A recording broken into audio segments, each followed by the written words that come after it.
Comment mettre toutes les chances de votre côté pour séduire le père de votre copine? L'ami d'enfance de ma petite amie s'est amusé à tout déformer lorsque je parlais à son père, prétendant que j'avais traité la cuisine japonaise d'abominable et que son entreprise n'était qu'une farce. Forcément, il est devenu furieux, jusqu'à ce que je prenne tout le monde de court en lui révélant la vérité dans un japonais irréprochable, en remettant même son employé préféré à sa place, avec un accent parfait. Avant ce premier tête-à-tête chez lui au Japon, j'étais mort de trouille. Mika m'avait raconté des dizaines d'anecdotes sur son côté à l'ancienne. Une fois, un collègue étranger a débarqué à une réunion avec 5 minutes de retard, et son père l'appelle encore Larry le retardataire, 3 ans plus tard. Une autre fois, au détour d'un dîner d'entreprise, quelqu'un a osé verser de la sauce soja directement sur son riz. Son père a alors lâché Yabanjin, barbare, à mi-voix. Et le pire dans tout ça, ce père allait devenir mon patron. Mika m'avait assuré qu'il me prendrait dans sa boîte de négoce. Mais j'avais la trouille, parce que j'étais américain jusqu'au bout des ongles et que je savais que son rêve, c'était de voir Mika épouser un japonais bien sous tout rapport. Les mois qui ont précédé la rencontre, je me suis plongé à fond dans la culture locale. Hôtel d'affaires, quartier d'affaires,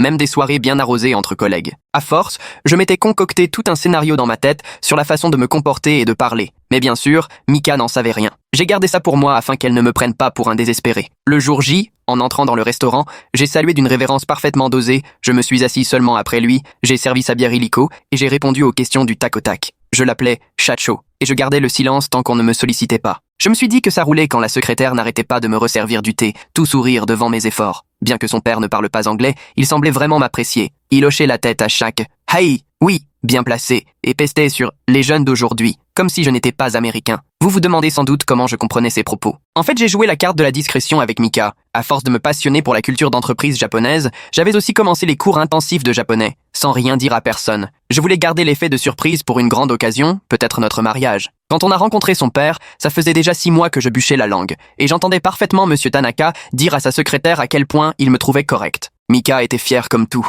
Je ne savais pas que ce n'était que le calme avant la tempête, car une personne, elle, avait bien compris que je n'étais pas le bienvenu. Hiro, l'ami d'enfance de Mika, embauché lui aussi dans l'entreprise. Il ne ratait jamais une occasion de balancer des remarques en anglais du genre « tu profites de la fille du patron » ou « t'es sûrement là juste pour le visa ». Mais je pensais finir par le convaincre et je laissais couler. Sauf que tout a basculé lors d'un grand dîner d'affaires. En arrivant dans la salle privée, le père de Mika m'a à peine jeté un regard et a demandé à Mika en japonais « Nande gaijin ga daijina shudan ni kiterunda ?» Pourquoi l'étranger est là pour une affaire aussi importante? Mika était aussi déstabilisée que moi, mais elle a levé les yeux au ciel avant qu'on s'installe. Les clients sont arrivés, monsieur. Tanaka a servi du sushi de premier choix et du wagyu, puis m'a désigné une assiette de natto plein de calmars crus et d'entrailles de poisson fermenté, une horreur dont l'odeur a fait grimacer tout le monde. Juste avant que je ne demande du riz pour masquer le goût, monsieur Tanaka s'est tourné vers Mika et a dit « Kore wa itsumo Kenji no ichiban sukidata ». C'était le plat préféré de Kenji. Et là, tout s'est éclairé. Kenji, c'était son ex, le japonais qui bossait chez Mitsubishi. Son père ne voulait pas de moi. J'en étais donc à faire semblant de manger ce truc infâme quand Hiro s'est tourné vers les clients et le patron pour dire en japonais « Amerikajin ga Nihon no bijine su bunka wa jidai okure da te itemashita ».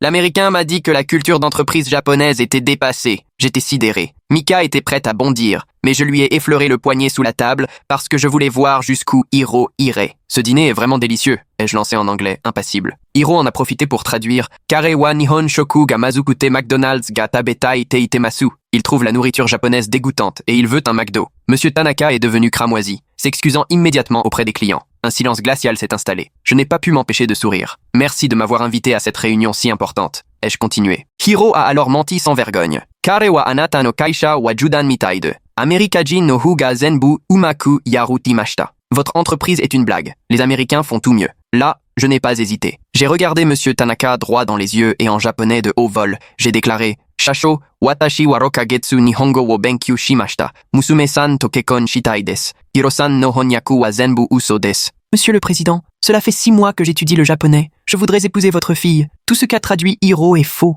Ma copine a failli recracher son vin. La secrétaire a porté la main à sa bouche. Les clients étaient suspendus à mes lèvres. Hiro a tenté de se dépatouiller, bredouillant des excuses, mais c'était grillé. J'avais remporté la manche, sans savoir que Hiro, vexé, préparait déjà sa vengeance grâce à ses contacts. Il n'a pas mis longtemps à bouleverser mon quotidien. Le lundi matin, la tension était telle que j'en avais l'estomac noué. J'ai franchi les portes vitrées de Tanaka Trading, essayant de garder l'assurance affichée au dîner. L'hôtesse m'a tendu mon badge provisoire avec un sourire crispé. Quelque chose clochait. L'ascenseur jusqu'au 3e étage m'a paru durer une éternité. À peine les portes ouvertes, j'ai entendu le son du fax. Les employés murmuraient entre eux, s'interrompant à mon approche. Arrivé à mon bureau, je suis resté figé. Le plateau était recouvert de natto, dégoulinant d'encre de calmar jusque sur le sol. L'odeur m'a sauté au visage. Au centre de la pièce, une feuille de papier trônait, traversée de grandes lettres noires, Gaijin go home. Mon téléphone a vibré. Mika, affolée, m'a envoyé. Tu es au bureau? Les gens racontent des horreurs sur toi. J'ai pris du papier absorbant dans la salle de pause, évitant soigneusement les regards. En nettoyant, j'ai vu Sato de la compta, qui me photographiait sans se cacher. La réunion du matin a démarré sans moi. Quand j'ai enfin pu me mettre au travail, 3 clients avaient déjà annulé. L'assistante de Monsieur Tanaka m'a expliqué qu'ils invoquaient tous une restructuration interne. Le message était clair. À la pause déjeuner, je suis sorti prendre l'air devant l'immeuble. Hiro était là, adossé au mur, un sourire glacial aux lèvres. La sécurité l'a empêché d'entrer, mais il a eu le temps de lancer, assez fort pour que les autres entendent. Chacho ne te couvrira pas indéfiniment. Plusieurs collègues ont baissé les yeux, en passant, accélérant le pas. Une fois de retour, Madame Yamada DRH m'a discrètement entraîné dans une salle de réunion. Elle a refermé la porte avec précaution et, à voix basse, m'a appris qu'Hiro avait déposé une plainte pour licenciement abusif et discrimination, avant de partir. Les papiers s'empilaient sur son bureau. Mon téléphone a encore vibré. Mika m'envoyait des captures d'écran de son Instagram, envahies de messages anonymes. On m'y accusait de profiter d'elle pour un visa ou de l'argent, de tenir des propos honteux sur les femmes japonaises. Sa copine Yui, bouleversée, venait de l'appeler à ce sujet. L'après-midi, nouvelle vague d'annulation. La mâchoire de Monsieur Tanaka se crispait à chaque appel. Sa confiance en moi vacillait, nous le savions. Le déjeuner de bienvenue prévu par mon équipe est vite devenu un calvaire. À la moitié du repas, les téléphones ont commencé à vibrer. Un à un, mes collègues se sont éclipsés en prétextant des urgences. En 20 minutes, je me suis retrouvé seul face à mon bol de ramen froid. Plus tard, la sécurité de l'immeuble est venue me voir avec des photos prises au café d'en face, près du parking. Hiro y retrouvait 3 employés chaque soir après le travail. La date indiquait la veille à 18h. En quittant le bureau ce soir-là, j'ai trouvé sur mon pare-brise une carte de visite de la nouvelle société d'Hiro, avec meilleure offre à l'intérieur, griffonnée au dos de sa main. Je l'ai froissée et jetée aussitôt. Le lendemain matin, le trajet en train a tourné au fiasco. Quelqu'un a renversé du café sur mon costume et j'ai reconnu la personne grâce aux publications d'Hiro. Elle travaillait désormais pour lui. La tâche s'étalait sur ma veste et les autres passagers s'écartaient, gênés. L'après-midi, la mère de Mika l'a appelé, choquée. Des amis du temple avaient entendu dire que j'allais l'emmener en Amérique, loin de sa famille. Les rumeurs se propageaient plus vite que nous ne pouvions y répondre. Mes fichiers de présentation sur le serveur avaient été corrompus. L'informatique a trouvé une connexion suspecte sous mon nom, alors que je n'y avais pas touché. L'échéance du projet arrivait, il a fallu tout recommencer de mémoire. Pendant le déjeuner, j'ai surpris Sato à prendre en photo mes documents personnels. Il avait visiblement profité de mon absence. Pris sur le fait, il a bafouillé qu'il vérifiait quelque chose avant de disparaître. Au café de l'immeuble, on a brusquement refusé de me servir, le gérant évoquant une décision de la direction, sans s'expliquer davantage. Les autres faisaient mine de ne rien voir, tandis que je restais là, mon plateau vide. Ce soir-là, Mika m'a appelé en larmes. Quelqu'un l'avait suivie jusqu'à chez elle. La voiture a disparu dès qu'elle s'est retournée, mais elle l'a reconnue grâce aux photos d'Hiro montrant la place de parking de sa nouvelle entreprise. Peu après, un billet anonyme est apparu sur un blog. L'Américain qui a ruiné la carrière d'un Japonais à coups de mensonges. Le récit déformait la réalité, me dépeignant comme un manipulateur étranger qui aurait écarté des employés fidèles. L'article s'est vite propagé dans certains milieux. Le lendemain, 3 membres de mon équipe ont demandé leur transfert, invoquant officiellement des différences culturelles. Le visage de Monsieur Tanaka se fermait à chaque nouvelle défection. Lors d'un pot de l'entreprise, j'ai remarqué l'ex d'Hiro en pleine conversation avec un collègue de la compta. Elle jetait sans cesse des regards dans ma direction, chuchotant des propos qui mettaient son interlocuteur mal à l'aise. Le partenaire de golf de Monsieur Tanaka lui a parlé lors d'une partie le week-end de choses inquiétantes, entendues sur le gendre américain. Les rumeurs avaient gagné jusqu'à sa sphère privée. Ma voisine d'immeuble s'est plainte auprès du syndic de fêtes nocturnes, qui n'avaient jamais eu lieu, affirmant que le bruit venait de chez moi alors que je dormais chaque soir avant 22h. LinkedIn débordait de demandes de connexion du réseau d'Hiro. À chaque notification, je sentais la surveillance. Il ne s'agissait pas de faire connaissance, mais bien de rassembler des informations. Le caissier de la supérette m'a même confié que quelqu'un s'était renseigné sur mes habitudes, mes horaires, mes achats, mon train. Il avait trouvé ça assez louche pour me prévenir. Mon avocat en immigration m'a appelé avec de mauvaises nouvelles. Une plainte anonyme avait été déposée concernant mon examen de certification, évoquant des irrégularités. Cela a suffi à déclencher une révision complète de mon dossier de visa. Impossible de croire au hasard. Ce soir-là, j'ai reçu un message d'un numéro inconnu. Ce n'est que le début. Tu as gâché ma vie. Je savais parfaitement qui en était l'auteur. Les choses étaient désormais claires. Hiro n'avait pas seulement quitté l'entreprise, il avait choisi d'en découdre. Chaque aspect de ma vie au Japon était devenu une cible. Mon travail, ma relation, mon statut légal, même le moindre détail de mon quotidien avait tourné au champ de bataille. Ces mois passés à me plonger dans la culture japonaise m'avaient appris une chose essentielle. Dans les affaires, il n'y a rien de plus précieux que la patience et la persévérance, bien plus que de vouloir tout gagner d'un coup. Hiro avait ses contacts, certes,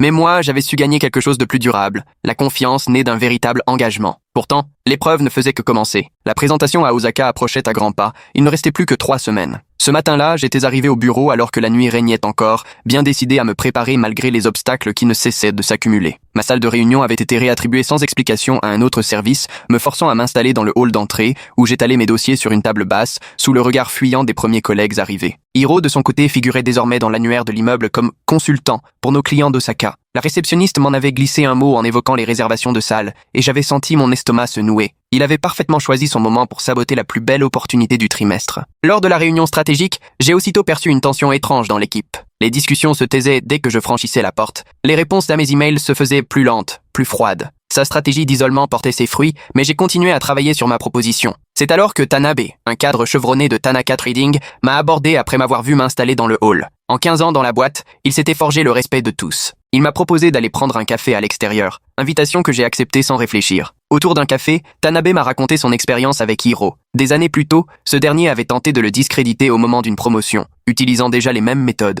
Rumeurs, pannes accidentelles, mise à l'écart. Tanabe avait tenu bon grâce à sa ténacité. Plus la date d'Osaka approchait, plus la préparation montait en intensité. J'ai dû reconstruire ma présentation à 3 reprises, à cause de fichiers mystérieusement corrompus, alors que ceux de mes collègues restaient intacts. Tout cela ne pouvait pas être dû au hasard. Par ailleurs, la cousine de Mika a appelé un soir, troublée par une proposition reçue de la part de Hiro, une offre d'emploi mirifique, mais à la condition étrange de lui livrer des informations sur notre vie privée, nos projets de week-end, mon emploi du temps professionnel. Elle s'est sentie suffisamment mal à l'aise pour nous avertir. Le matin du départ pour Osaka, le taxi réservé n'est jamais venu. Le service de voitures habituel de la société affirmait n'avoir aucune trace de ma réservation, même avec mon email de confirmation sous les yeux. J'ai dû improviser et tout juste réussi à attraper le Shinkansen, le cœur battant. Une fois sur place, l'accueil des clients a été glacial. Hiro trônait à leur table de réunion, présenté comme leur nouveau consultant en efficacité, et cela faisait déjà 2 semaines qu'il semait le doute à mon sujet. Durant toute la présentation, il m'a interrompu sans répit avec des demandes de clarification en japonais, remettant en question mon vocabulaire et insinuant que je n'avais pas le niveau pour négocier sérieusement. À chaque fois, il me fallait garder mon calme et prouver mes compétences. Peu à peu, j'ai vu les attitudes changer. Ma capacité à surmonter ces attaques et la solidité de ma proposition ont fini par capter l'intérêt des clients, là où les conseils génériques de Hiro ne faisaient pas le poids face à mes solutions sur mesure, fruit de semaines d'analyse de leurs besoins. Après la réunion, Hiro m'a intercepté dans le hall de l'hôtel. Il a posé ses conditions, quitte le Japon dans le mois et j'arrête de te mettre des bâtons dans les roues. Je peux même te rédiger une lettre de recommandation pour les États-Unis. J'ai refusé tout net. De retour à Tokyo, c'est un allié inattendu qui s'est manifesté. Le concierge, Tanaka-san, aucun lien avec notre patron, m'a confié que Hiro l'avait approché avant de quitter la société, lui proposant de l'argent contre des renseignements sur mes habitudes. Il avait tout refusé et n'en avait parlé à personne jusque-là. Les images de vidéosurveillance de nos rendez-vous au café se sont révélées précieuses. Grâce à un contact de Tanabe à la sécurité, nous avons pu obtenir des captures nettes montrant 3 salariés rencontrant régulièrement Hiro, même s'il nous restait à rassembler davantage de preuves. Une ancienne camarade d'université de Hiro m'a contacté via LinkedIn, reconnaissant sa plume dans un blog anonyme. Elle m'a transmis des captures d'écran anciennes, prouvant qu'il avait déjà orchestré le même type de campagne contre d'autres étudiants qui l'avaient surpassé. Les schémas étaient identiques. La manière dont j'avais géré la situation à Osaka a impressionné Yamamoto, membre du conseil d'administration, présent lors d'une réunion de suivi où j'ai dû affronter une nouvelle tentative de déstabilisation de Hiro avec calme et professionnalisme. Yamamoto a laissé entendre qu'une promotion rapide serait envisageable si je persévérais. L'heure des décisions approchait, l'entreprise de Hiro proposant des tarifs imbattables mais sans solutions adaptées, alors que mon dossier démontrait une véritable compréhension des problématiques des clients. Il leur fallait trancher entre le prix et la qualité. Tanabe, de son côté, documentait depuis des semaines les agissements de Hiro, enregistrant conversations et emails après avoir constaté l'ampleur des incidents. 3 collaborateurs lui avaient d'ailleurs confié avoir reçu des pots de vin pour lui transmettre des informations sur mon travail. Le masque de Hiro est tombé lors d'un événement de réseautage. Il m'a apostrophé près de la table d'accueil, m'accusant à haute voix de lui avoir volé sa vie devant plusieurs figures du secteur, dont des clients potentiels. Je suis resté impassible, ce qui n'a fait qu'attiser sa colère. Il m'a attrapé par l'épaule, me forçant à me retourner alors que la sécurité s'approchait. Ce geste n'est pas passé inaperçu. Nombreux sont ceux qui n'oublieront pas ce franchissement de ligne. Dès le lendemain, 2 employés autrefois proches de Hiro sont venus me voir en privé. Ils ont reconnu avoir accepté de petites sommes pour fournir des informations, mais cherchaient désormais à se racheter. Ils étaient de plus en plus mal à l'aise face aux exigences désespérées de Hiro et avaient fini par comprendre qu'ils s'étaient engagés du mauvais côté. J'ai demandé à mon ami américain du MIT de creuser le passé de Hiro. Malgré ses affirmations, aucune trace de lui n'a été retrouvée dans la liste des anciens élèves, même pour les programmes d'été. Encore un mensonge à ajouter à sa collection. Monsieur Tanaka m'a convoqué dans son bureau après le retour du 2e client, carnet en main, où il avait noté méthodiquement chaque incident depuis le début des annulations. Son équipe juridique préparait déjà un dossier pour sabotage d'entreprise. Il avait besoin de ma collaboration, mais tenait à s'assurer que je mesurais bien l'implication que cela représentait. Un jeudi après-midi, la nouvelle est tombée. Tanaka Trading avait décroché le contrat majeur grâce à ma proposition innovante, bien plus solide que celle de Hiro, qui ne misait que sur les prix. Cette victoire laissait un goût amer, car je savais que Hiro n'allait pas s'avouer vaincu, mais elle démontrait que la qualité pouvait l'emporter sur les coups bas. Mika est restée à mes côtés malgré la pression qu'elle subissait. Ses amis avaient reçu des messages anonymes l'accusant de fréquenter quelqu'un qui aurait tenu des propos dégradants sur les japonaises, mais elle n'a pas hésité à me défendre publiquement, publiant des photos de nous deux accompagnées de messages sur la confiance et le respect mutuel. L'incident de la cérémonie du thé a eu lieu lors d'un événement culturel réunissant la famille de Mika. La mère de Hiro était présente et, bouleversée lorsque l'instructrice a évoqué les tensions du monde des affaires, elle s'est avancée en larmes vers la famille de Mika pour leur présenter ses excuses, ignorant tout du comportement de son fils. La parution d'un article dans la newsletter du secteur a tout changé. On y voyait ma photo, et Yamamoto y saluait le leadership de la nouvelle génération, mettant en avant la réussite de talents étrangers dans les affaires au Japon. Face à cette presse positive et respectée, la campagne de Hiro ne faisait pas le poids. Des preuves par email sont venues confirmer que Hiro avait violé sa clause de non-concurrence. Il avait contacté des clients de Tanaka Trading alors qu'il était encore en poste, détournant les ressources de l'entreprise à des fins personnelles. Ces documents provenaient d'un employé qui avait décidé de témoigner. Le nouvel employeur de Hiro s'est bientôt interrogé sur ses méthodes après avoir reçu plusieurs plaintes de clients. Ses manœuvres agressives et son instabilité émotionnelle lors des négociations inquiétaient sérieusement la direction. Le masque du professionnel irréprochable commençait à craquer sous la pression. Au bureau, l'atmosphère s'est métamorphosée à mesure que la vérité se répandait. Les collègues qui me fuyaient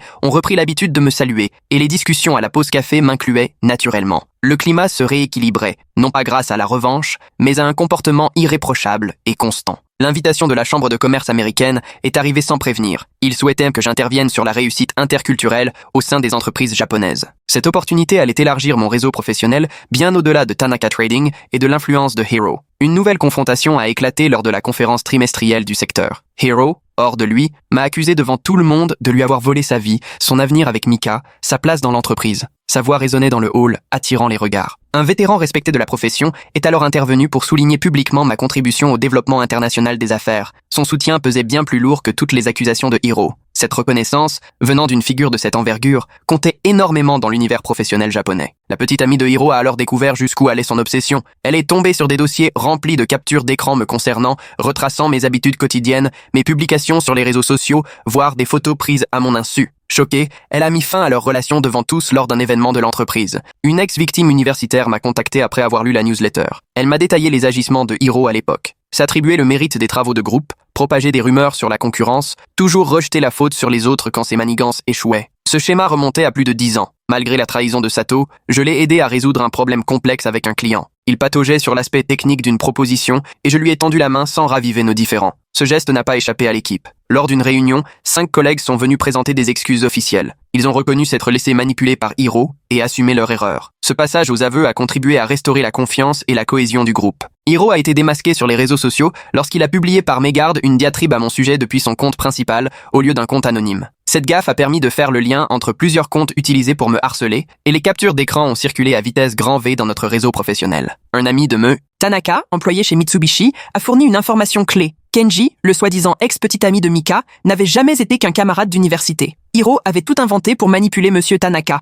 Les relations avec les clients se sont resserrées à mesure qu'ils observaient ma gestion de la situation. Plusieurs ont exprimé leur respect pour mon professionnalisme face à un harcèlement pourtant flagrant. Dans la culture d'entreprise japonaise, la persévérance et la dignité en période de crise sont des qualités très appréciées. Un audit financier chez Tanaka Trading a révélé des irrégularités. De petites sommes avaient été détournées de manière répétée pendant la période où Hiro était en poste. Ce détournement, bien que modeste, montrait un certain mépris de l'éthique, bien au-delà d'une simple vendetta personnelle. Avec l'arrivée de la saison des cerisiers, symbole de renouveau, Hiro multipliait les gestes désespérés, devenant de plus en plus imprévisible et imprudent. Son employeur a découvert qu'il utilisait les ressources de la société pour ses attaques personnelles. Le service informatique a retrouvé des emails envoyés pendant les heures de travail, des ordinateurs de l'entreprise servant à gérer de faux profils, ainsi qu'un accès aux bases de données clients à des fins de harcèlement. Pendant ce temps, la procédure de révision de mon visa se poursuivait, accompagnée de nouvelles demandes de justificatifs. J'ai rapidement fourni tous les documents demandés, ce qui a permis d'assurer un dialogue franc avec les autorités de l'immigration. Mon avocat restait serein malgré les complications créées de toutes pièces.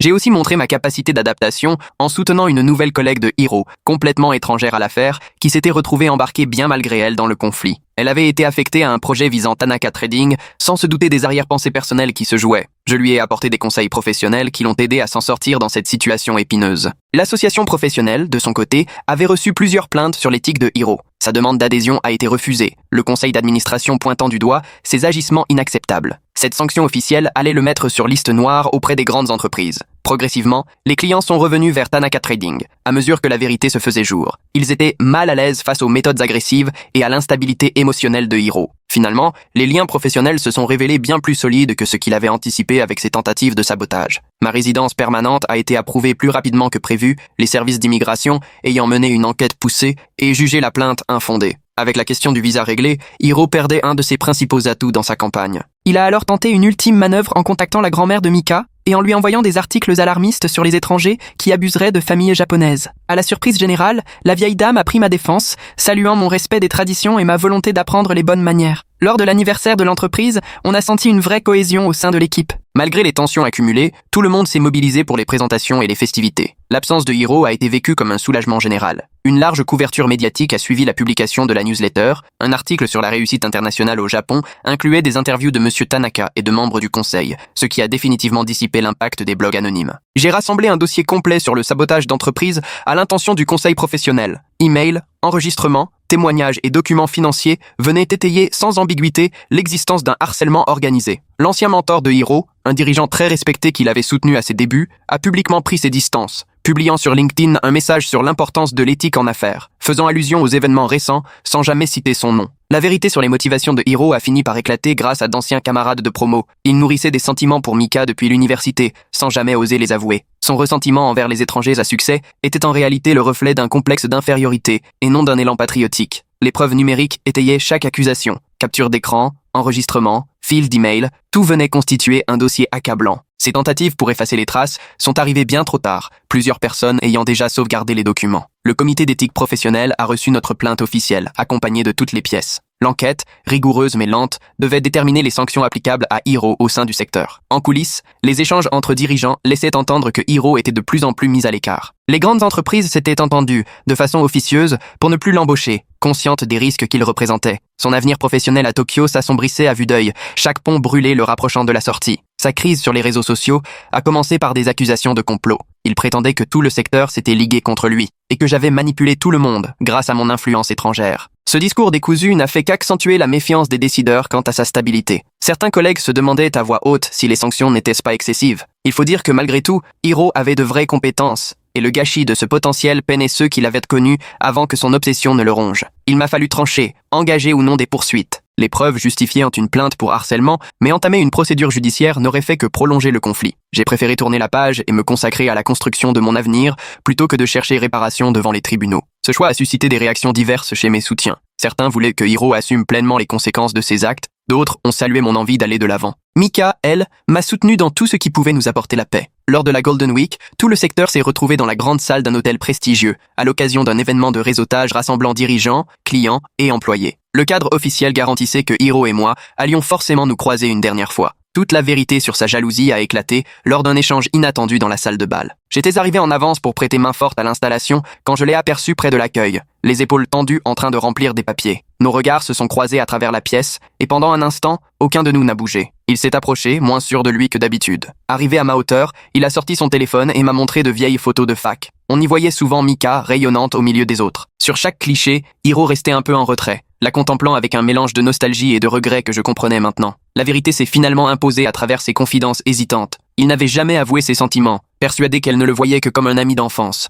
Quand elle est sortie avec Kenji, il s'était persuadé que ce n'était qu'une passade. Mais le jour où elle m'a présenté à son père en parlant de mariage, il a senti quelque chose se briser en lui. Les captures d'écran et enregistrements issus de différentes sources confirmaient chacun des faits reprochés. Cette traçabilité numérique dressait le portrait d'un harcèlement systématique que les dirigeants ne pouvaient plus ignorer. Plusieurs employés avaient d'ailleurs conservé des preuves de tentatives de corruption, de rumeurs calomnieuses ou de sabotage coordonné. Le comité d'éthique des affaires a finalement rendu son verdict officiel. L'enquête a mis au jour des pratiques d'espionnage industriel, du harcèlement et des manquements éthiques sur plusieurs mois. Cette sanction officielle a définitivement fermé les portes à Hiro dans toutes les sociétés de renom à Tokyo. Les dirigeants, en aparté, ont dressé une véritable liste noire. La nouvelle s'est rapidement propagée dans les cercles de direction, chacun se passant le mot sur les risques qu'il représentait. Les grands groupes l'ont donc écarté sans bruit de toute candidature, inquiets pour la cohésion de leurs équipes. Sur les réseaux sociaux, Hiro s'est lancé dans une campagne effrénée, multipliant les accusations farfelues et clamant qu'un vaste complot étranger avait monté tout le monde contre lui. Ces messages, de plus en plus décousus,